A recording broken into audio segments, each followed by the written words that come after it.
the last days of my mother's life, I found myself listening to the music of Johann Sebastian Bach almost obsessively.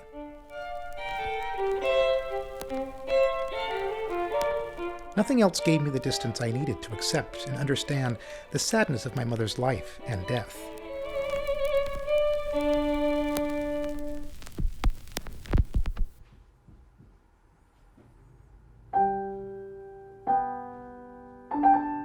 After she died, I decided to learn one of Bach's most complicated keyboard works, the great Goldberg Variations.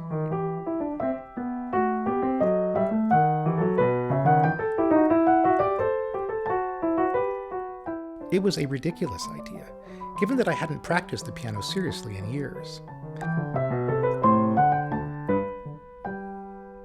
But I bought a copy of the score and started struggling with this astonishing piece.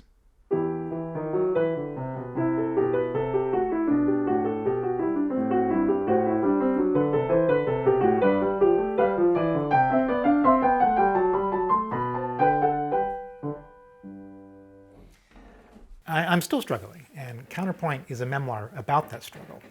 I originally thought I would write a book about Bach and what it means to know a piece of music, but I realized that it had to be a book about my mother too. She had been a musician, and she introduced me to music, and it was something that we shared.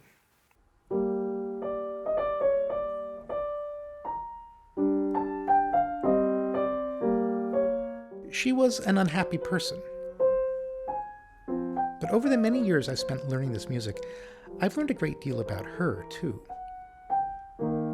I found that my efforts to understand who Bach was were similar to my efforts to understand who my mother was. I had to gather all the data, old photographs and letters. I had to piece together the bits and pieces of her life and extrapolate what she must have felt as a woman who was disappointed in life, who never really wanted to be a mother.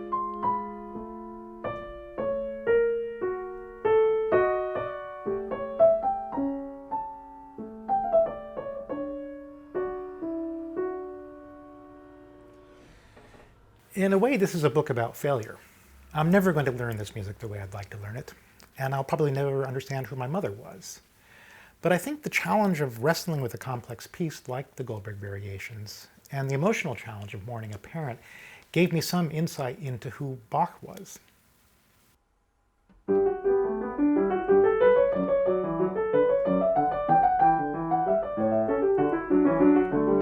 In the end, this is also a book about music, about what it's like to live for years with one particularly great piece of music.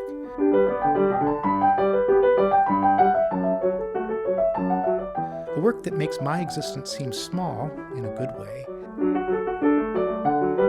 and a work that I know will always be there when I need it.